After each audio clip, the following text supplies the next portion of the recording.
여러분, 사랑하면 희생할 수 있습니다. 사랑하면 헌신할 수 있습니다. 그래서 사랑은 능력입니다. 사랑은 어떤 어려움도 이길 힘을 발휘합니다. 사랑은 고난도 버틸 수 있는 힘이 됩니다. 오늘 본문에서 솔로몬의 예배, 그 유명한 일천번제에 대한 이야기가 소개되고 있습니다. 솔로몬은 다윗을 이어서 이스라엘의 3대 왕이 되었습니다. 사실 그는 정당한 방법으로 결혼한 사이가 아닌 다윗과 밧세바, 우리아의 아내 사이에서 난 아들입니다. 서열상으로 봐도 솔로몬보다 더 앞서 태어난 형님들이 있었기 때문에 솔로몬이 이스라엘의 왕이 되는 것은 불가한 일이었습니다. 그러나 그 모든 악조건을 극복하고 솔로몬은 이스라엘의 3대 왕이 되었습니다. 어떻게 이 일이 가능했을까요? 그것은 전적인 하나님의 은혜, 하나님의 사랑이었습니다. 솔로몬이 태어났을 때 하나님께서는 나단 선지자를 통해서 솔로몬의 별명을 지어주셨는데 그 별명은 바로 여디디야였습니다. 이는 여호와께 사랑을 입었다는 뜻입니다. 우리 사무엘하 12장 같이 읽습니다. 시작. 다윗이 그의 아내 밧세바를 위로하고 그에게 들어가 그와 동침하였더니 그가 아들을 낳음에 그의 이름을 솔로몬이라 하니라. 여호와께서 그를 사랑하사 선지자 나단을 보내 그의 이름을 여디디야라 하시니 이는 여호와께서 사랑하셨기 때문이더라. 아멘. 여러분 보세요. 신분, 출신, 성분은 대단치 않은데 하나님이 사랑하시니 그걸로 충분한 거예요. 배움이 많지 않고 가진 것이 많지 않아도 하나님이 사랑하시면 그걸로 충분한 거예요. 여러분, 하나님의 사랑을 입으셨습니까? 그것으로 충분해요. 자격 없는 솔로몬에게 하나님께서 은혜를 입혀주시고 이스라엘의 왕이 되고 보니 하나님의 은혜가 너무 감사한 거예요. 하나님께 받은 은혜가 너무 커서 솔로몬은 왕이 되자마자 하나님께 일천번제를 드리기로 작정한 거예요. 여러분, 솔로몬이 일천번제를 드릴 만큼 큰 사랑을 하나님께 받았다면 오늘 우리는 어떻습니까? 사실 우리는 하나님의 거룩한 자녀 되었습니다. 어떤 자격으로요? 자격 없어요. 아무런 조건도 없는 우리에게 전적인 하나님의 은혜로 구원해 주셨으니 그 사랑받은 우리는 하나님께 감사해야 될 줄로 믿습니다.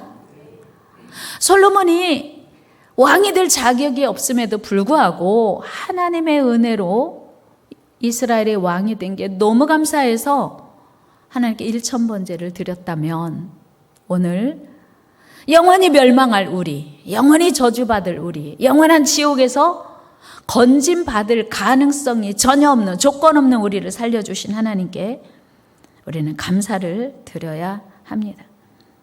여러분, 솔로몬이 그렇게 하나님의 은혜를 깨닫고 일천번제를 드렸습니다. 여러분, 일천번제란 1000번의 제사를 의미할 수도 있지만 오늘 본문이 말하는 일천번제란 역대하 말씀 보니까 1000희생, 그러니까 1000마리의 제물을 드린 제사였어요. 구약은 제물을 가지고 하나님 앞에 다가 제사를 드렸습니다. 오늘날은 우리 몸이 제물이어서 우리는 짐승 가지고 와서 예배하지 않습니다. 그러나 구약은 반드시 성전에 나아가기 위해서 제물이 필요했습니다. 우리 역대하 1장 6절 말씀을 한번 같이 읽어요. 시작.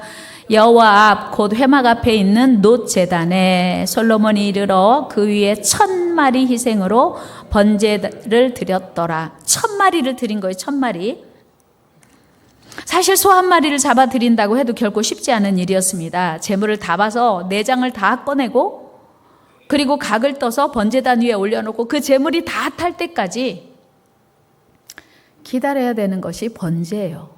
그런데 1000마리를 그렇게 잡아서 태워서 드리는 일이 어찌 쉬웠을까?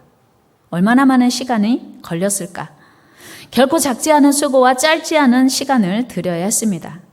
그렇다면 왜 솔로몬은 그 대단한 수고와 희생, 또 환경을 초월하는 엄청난 대가를 지불하는 헌신의 제사를 드렸을까? 사실요, 솔로몬의 1000번제는 전에도 없었고 후에도 없었습니다. 그 어떤 왕도, 하나님께 아무리 많은 사랑을 입은 왕도 1000마리의 희생을 한 번에 드려서 하나님께 제사했던 적 없습니다. 솔로몬 이후에도 없었고 전에도 없었습니다. 솔로몬이 유일했습니다. 그래서 솔로몬의 1000번제는 전무후무한 제사였습니다. 놀랍게도 솔로몬이 엄청난 제사를 드릴 수 있었던 것은 하나님을 향한 솔로몬의 사랑 때문이었어요. 하나님께서 자격 없는 자기를 이스라엘의 왕이 되게 하신 하나님의 은혜가 너무 커서 하나님께 1000 제물을 1000마리의 제물을 하나님께 드리고 싶었던 것이었어요. 그러니까 하나님의 사랑에 대한 보답, 또 다른 말로 하면 하나님을 그렇게 사랑했던 것입니다. 하나님을 향한 사랑의 표현, 넘치는 감사, 최고의 감사의 표현이 1000번제였다는 것입니다.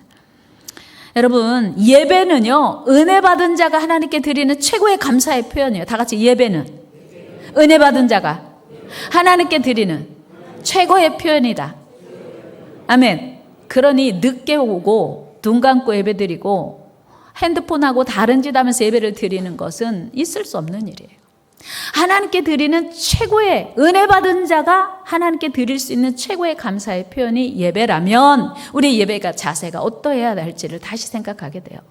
또 하나, 오늘 솔로몬이 하나님께 1000번제를 드렸는데 어떤 일이 일어났습니까?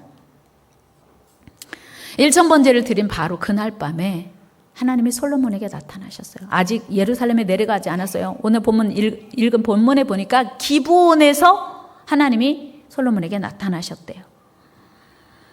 그 무슨 얘기냐면 1000번제를 드린 그 제사를 하나님이 기쁘게 받으셨다는 것이죠. 우리 하나님은 즉각적으로 솔로몬에게 나타나서 말씀하십니다. 내가 네게 무엇을 줄꼬. 우리 본문 말씀 한번 같이 읽어볼까요? 5절 시작. 기브온에서 밤에 여호와께서 솔로몬의 꿈에 나타나시니라. 하나님이 이르시되 내가 네게 무엇을 줄꼬 너는 구하라. 아멘. 여러분, 솔로몬이 얼마나 마음이 기뻤겠어요. 야, 하나님이 나에게 뭘 구하는지 다 준대. 얼마나 마음이 설렜겠어요. 솔로몬이 어떻게 했냐면 솔로몬은 하나님 감사합니다. 자기 소원을 말하기 전에 하나님이 내게 베풀어 주신 은혜가 너무 커서 하나님 감사합니다. 하나님께 감사드렸어요. 오늘 3장 6절 한번 같이 읽어요. 시작. 솔로몬이 이르되 주의 종 내 아버지 다윗이 성실과 공의와 정직한 마음으로 주와 함께 주 앞에서 행함으로 주께서 그에게 큰 은혜를 베푸셨고 주께서 또 그를 위하여 이 큰 은혜를 항상 주사 오늘과 같이 그의 자리에 앉을 아들을 그에게 주셨나이다. 아멘. 하나님, 제가 지금 받은 은혜가 너무 커서 감사합니다. 감당할 수 없는 은혜 주신 감사합니다. 먼저 감사기도 드렸어요. 여러분, 하나님께 달라고만 하지 말고 감사하는 저와 여러분 되길 축복합니다. 하나님 기뻐하신 거예요. 그리고 나서 내가 너에게 무엇 해줄꼬? 구할 게 얼마나 많겠어요. 왕이 되었으니. 그런데 솔로몬은 차치하고 모든 걸 차치하고 하나님, 이 많은 백성을 저는 미련하여서 어리석어서 잘 다스릴 수 없사오니 지혜를 주소서. 야, 진짜 솔로몬 기도가 얼마나 겸손한지 우리 7절에서 9절 말씀 같이 읽어요. 시작. 나의 하나님 여호와여, 주께서 종으로 종의 아버지 다윗을 대신하여 왕이 되게 하셨사오나 종은 작은 아이라 출입할 줄을 알지 못하고 주께서 택하신 백성 가운데 있나이다. 그들은 큰 백성이라 수요가 많아서 셀 수도 없고 기록할 수도 없사오니 누가 주의 이 많은 백성을 재판할 수 있사오리까? 듣는 마음을 종에게 주사 주의 백성을 재판하여 선악을 분별하게 하옵소서. 아멘. 솔로몬은요, 하나님이 주신 이 벅찬 이 왕의 자리를 탐하는 많은 사람들을 다 제거해달라고 기도한 게 아니고 이 백성을 다스릴 수 있는 지혜를 주소서. 그 기도가 주님의 마음에 딱 맞았어요. 하나님께서는요, 지혜 구하는 걸 참 원하세요. 여러분, 이 세상에 살아갈 재정도 필요하고 건강도 필요하지만 지혜가 더 필요해요. 그래서 야고보 기자는 우리에게 이렇게 말씀하세요. 지혜가 없으면 지혜 구하라, 줄게. 읽어요. 시작. 너희 중에 누구든지 지혜가 부족하거든 모든 사람에게 후히 주시고 꾸짖지 아니하시는 하나님께 구하라. 그리하면 주시리라. 아멘. 여러분, 지혜 구하시기를 바랍니다. 그까지 지혜를 구하면 뭐해? 아니요. 지혜가 최고예요. 여러분, 지혜를 구하시기 바랍니다. 솔로몬이 지혜를 구했는데 이것이 하나님 마음의 기쁨이 되었어요. 그래서 하나님께서 지혜도 주셨고 구하지 아니한 부귀와 영화와 장수의 복도 주십니다. 우리 12절을 먼저 한번 보겠습니다. 시작. 내가 네 말대로 하여 네게 지혜롭고 청명한 마음을 주노니 내 앞에도 너와 같은 자가 없었거니와 내 뒤에도 너와 같은 자가 일어남이 없으리라. 아멘. 솔로몬이 하나님께 드린 예배가 전무후무한 예배였어요. 최고의 예배였어요. 하나님이 가장 기뻐하시는 예배를 드렸더니 지혜를 주시는데 전무후무한 지혜를 주셨다. 여러분, 하나님을 사랑하되 최고로 사랑하시기를 바랍니다. 그러면 전무후무한 복을 주시는 거예요. 우리 하나님 그런 분이세요. 하나님은요, 우리에게 복 주실 수 없어서 안 주시는 게 아니고 우리가 하나님을 사랑하는 것이 부족하니까, 우리의 예배가 부족하니까 하나님이 복을 주실 수가 없다는 거예요. 여기서 우리는 중요한 진리를 깨닫게 됩니다. 그것이 무엇입니까? 오늘 우리가 드리는 예배가 어떤 예배인지에 따라서 우리의 삶이 좌우된다고 하는 거예요. 오늘 우리 예배가 어떤 예배인지에 따라서 우리의 미래가 결정이 되고 우리의 삶의 질이 결정된다고 하는 거예요. 만복의 근원이신 하나님, 모든 만복의 주인이신 하나님이 우리 예배를 받으시기 때문이에요. 여러분, 우리 모두 하나님이 찾으시는 진정한 예배자, 헌신된 예배자 되기를 축복합니다. 주를 위한 완전한 예배, 그 한 번이 위대한 생애를 이루게 되었다는 것입니다. 아브라함은요, 모리아 제단에 이삭 한 번 드렸어요. 물론 자기 전 재산 다 드린 거예요. 그랬더니 그 한 번의 예배로 아브라함은 믿음의 조상으로 인정됐고 이삭의 생애가 모든 것이 다 완벽하게 하나님이 책임져 주시는 복된 삶 되었던 것입니다. 그런가 하면 하나님께 드리는 예배를 소홀히 한 사람들의 생애가 성경에 참 많이 나와요. 예배를 소홀히 했다가 저주받은 사람, 그러니까 예배를 잘 드려서 축복받은 사람의 이야기도 성경에 참 많은데 예배 소홀히 했다가 저주받은 사람들의 이야기가 성경에 나와요. 우리가 눈 뜨고 예배 드려야 되는 이유? 바카스를 마시고라도 전심으로 예배 드려야 되는 이유는 예배 한 번 소홀히 했다가 삶이 끝난 사람이 있어요. 대표적인 예가 사울왕. 이스라엘의 초대왕 사울은요, 하나님께 인정받아서 이스라엘의 초대왕이 되었습니다. 그런데 그가 망한 이유가 무엇입니까? 예배 방해죄였어요. 사울은 예배 한 번 실수하고 폐위됐어요. 하나님이 세우신 그 왕의 자리에서 내려올 수밖에 없어서, 그리고 부끄러운 최후를 맞이했습니다. 사울은 사무엘 선지자가 예배를 집례해야 되는데 더디 온다고, 늦게 온다고 자기가 예배를 드린 거예요. 사무엘상 13장 8절 9절 말씀 읽어요. 시작. 사울은 사무엘이 정한 기한대로 이레 동안을 기다렸으나 사무엘이 길갈로 오지 아니하며 백성이 사울에게서 흩어지는지라. 사울이 이르되 번제와 화목제물 이리로 가져오라 하여 번제를 드렸더니. 아멘. 별로 잘못한 것 같지 않아요. 일주일 기다렸는데 사무엘 선지자가 안 왔거든요. 전쟁은 지금 빨리 나가야 되고, 그러니까 예배하자. 그래서 사울이 예배 드렸어요. 그때 당시에는 왕은 정치하고 제사장은 제사를 드렸어야 돼요. 그러니까 왕정 시대가 열렸다는 것은 왕과 종교와 정치가 분리되었다는 얘기잖아요. 월권한 거예요, 사울이. 그 일로 인하여 사울은 하나님께 버림받게 됩니다.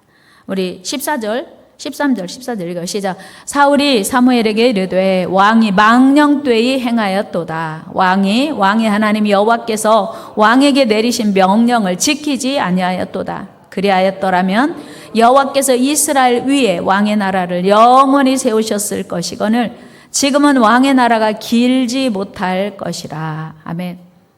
그 예배 한 번 사무엘 선지자가 늦게 왔기 때문에 일주일이나 기다렸는데 안 와서 어쩔 수 없이 드렸어요. 누구라도 드렸을지 않았겠어요? 그런데 그 일로 인하여 하나님께 버림받게 되었다는 거예요. 여러분, 예배 성공이 인생의 성공이요, 예배 실패가 인생의 실패인 이유입니다. 같이 해요. 예배 성공이 인생의 성공이요, 예배 실패가 인생의 실패입니다.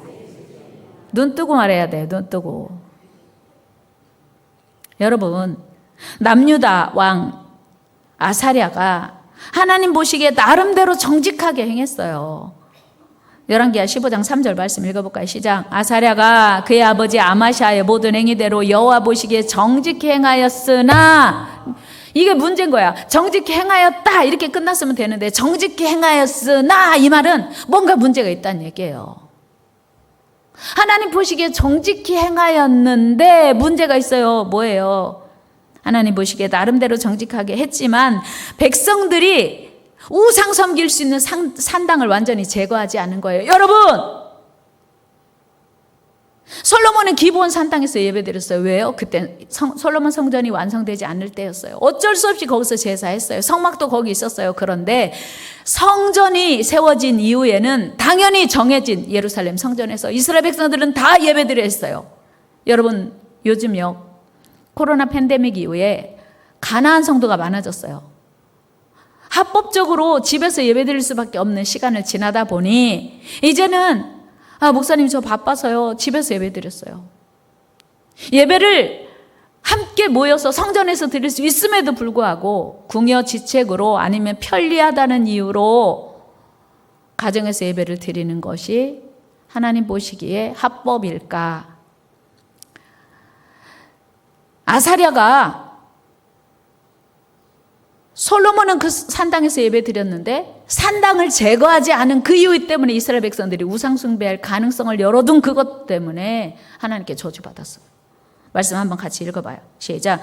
오직 산당은 제거하지 아니하였으므로 백성이 여전히 그 산당에서 제사를 드리며 분향하였고 여호와께서 왕을 치셨으므로 그가 죽는 날까지 나병 환자가 되어 별궁에서 거하고 왕자 요담이 왕궁을 다스리며 그 땅의 백성을 치리하였더라. 아멘. 그러니까 우상 숭배할 가능성을 차단하지 않은 것 때문에 하나님께 버림받았어요. 나병 환자가 되었어요. 슬픈 일 아닙니까? 여러분, 우시야 왕도요, 나라가 강성해지자 하나님 앞에 교만하여 제사장 아사랴가 드리는 제사를 방해했고 자신이 대신 제사 드렸습니다. 이 일로 인해서 우시야 왕은 하나님께 저주를 받았어요. 나병 바라게 됐네요. 역대하 26장 가봅니다. 우시야가 손으로 향로를 잡고 분향하려 하다가 화를 내니 그가 제사장에게 화를 낼 때에 여호와의 전 안 향단 곁 제사장들 앞에서 그의 이마에 나병이 생긴지라. 대제사장 아사랴와 모든 제사장이 왕의 이마에 나병이 생겼음을 보고 성전에서 급히 쫓아내고 여호와께서 치심으로 왕도 속히 나가니라. 보세요. 제사를 하나님이 정하신 방법대로 하지 않으면 즉시 제사 드리는 중간에 나병이 발했다 했어요. 그러니까 예배만 드리면 되는 게 아닌 것을, 이 자리에 나와 있기만 하면 되는 게 아닌 것을 우리는 기억해야 돼요. 구약은요, 그 즉시 하나님의 저주가 임했거든요. 그런데 히스기야 왕은 남유다의 선한 왕 중에 하나죠. 그 당시 유다 백성들이 하나님께 제사를 드리는데 놋뱀, 광야에서 이스라엘 백성들이 원망불평하다가 불뱀에 물려 죽어갈 때 모세가 하나님께 기도하여 하나님이 처방으로 내리신 것이 놋뱀을 만들어서 장대 끝에 높이 매달아라. 누구든지 이 놋뱀을 바라보는 자는 산다. 그래서 그 놋뱀이 이스라엘 백성들에게 구원의 상징이었어요. 그런데 사실은 그것이 예수 그리스도의 십자가를 상징하는 것이고 하나님이 허락하신 것이죠. 그런데 이스라엘 백성들은 마치도 그 놋뱀이 자기들을 살리는 것처럼 놋뱀을 숭배했어요. 히스기야가 그 놋뱀을 다 부숴버렸어요. 너희는 놋뱀을 숭배할 일이 아니라 하나님을 섬겨야 돼. 그랬는데 그것이 하나님께 얼마나 기쁨이 되었는지 우리 열왕기하 18장 3절 4절 말씀 한번 같이 읽어봐. 시작. 히스기야가 그의 조상 다윗의 모든 행위와 같이 여호와께서 보시기에 정직하게 행하여 그가 여러 산당들을 제거하며 주상을 깨뜨리며 아세라 목상을 찍으며 모세가 만들었던 놋뱀을 이스라엘 자손이 이때까지 향하여 분향함으로 그것을 부수고 누수단이라 일컬었더라. 하나님이 기뻤던 거예요. 야, 너 아세라 목상 주상 다 깼지? 근데 놋뱀도 깼어? 잘했다. 내 마음이 심히 기쁘다 하시고 하나님이 히스기야를 복 주셨어요. 7절 말씀 같이 읽어요. 시작. 여호와께서 그와 함께 하심에 그가 어디로 가든지 형통하였더라. 저가 아수르 왕을 배반하고 섬기지 아니하였고 그가 블레셋 사람들을 쳐서 가사와 그 사방에 이르고 망대에서부터 견고한 성까지 이르렀더라. 아멘. 다 같이 어디로 가든지 형통하였더라. 아멘. 히스기야가 놋 제단을 부순 것을 하나님이 기뻐하시고 여호와께서 히스기야와 함께 하시니 어디로 가든지 형통하였더라. 이 은혜가 있기를 축복합니다. 이 은혜가 어디로 가든지 형통한 복이 저와 여러분들의 삶에 계속되기를 축복합니다. 어떻게 했을 때?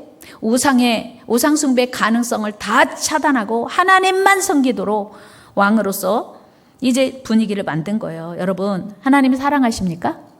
여러분, 하나님 사랑하세요? 그렇다면 여러분 예배가요. 주님, 제가 주님을 사랑합니다. 이 고백이 예배 통해서 나타나야 돼요. 여러분들의 눈빛이 예배를 통해서 나타나야 돼요. 여러분들의 헌신이 예배를 통해서 나타나야 돼요. 하나님을 사랑한다면 하나님을 향한 찬양이, 하나님을 향한 기도가, 하나님을 향한 헌신이 여러분 예배를 통해서 나타나야 돼요. 하나님을 사랑하는 자는 하나님을 사랑하는 표현이 반드시 예배를 통해 나타나게 되어 있어요. 하나님의 사랑을 입으셨습니까? 여러분, 하나님의 사랑을 입으셨습니까? 그렇다면 하나님의 사랑을 입은 자답게 예배를 통해서 하나님을 향한 헌신이 나타나야 된다고 하는 거예요. 우리 하나님은 예배를 기뻐하세요. 어떤 예배요? 형식적인 예배? 아니요. 영과 진리로 드리는 예배, 최선을 다하여 드리는 예배, 진심으로 전심으로 드리는 예배를 기뻐하십니다. 그리고 하나님은 오늘도 이렇게 예배하는 자를 찾으세요. 뭐 하려고? 복 주시려고. 그렇다면 오늘 우리 예배 어떻습니까? 하나님이 기쁘시게 받을 만한 향기로운 예배입니까? 하나님이 찾으시는 영과 진리로 드리는 예배입니까? 여러분, 우리 모두 하나님이 찾으시는 그 한 사람, 하나님이 찾으시는 영과 진리로 드리는 그 예배자 되기를 축복합니다. 그러나 오늘 결단해야 돼요. 나는 하나님이 찾으시는 예배자가 되어야 되겠다. 나는 찬양할 때는 기쁜데 설교는 힘들어, 지루해. 아니고 하나님이 오늘 내게 어떤 말씀을 주시는지 귀를 열고 마음을 열고 눈을 열고 하나님의 말씀을 사모함으로 듣는 그 사람에게 하나님의 은혜가 임하는 줄로 믿습니다. 오늘 우리 예배가 어떠해야 되는지 다시 생각해야 돼요. 결단해야 돼요. 내가 하나님이 찾으시는 예배자가 되기로 결단하는 이 시간 되기를 축복합니다. 우리가 하나님께 받은 은혜가 얼마나 큰 것인지를 헤아려 안다면 우리 예배는 달라질 수 있어요. 아니, 우리 예배 달라져야 돼요. 하나님은 예배를 통해서 우리를 만나주시고 예배를 통해서 응답하시고 예배를 통해서 축복하시기 때문이에요. 오늘 이 시간 한 사람에게, 아니 오늘 이 시간 이 자리에 있는 우리에게 하나님의 은혜를 주시고 축복하신다면 누구에게 은혜 주시고 축복하실까요? 오늘 우리도 솔로몬의 예배를 드릴 수 있기를 축복합니다.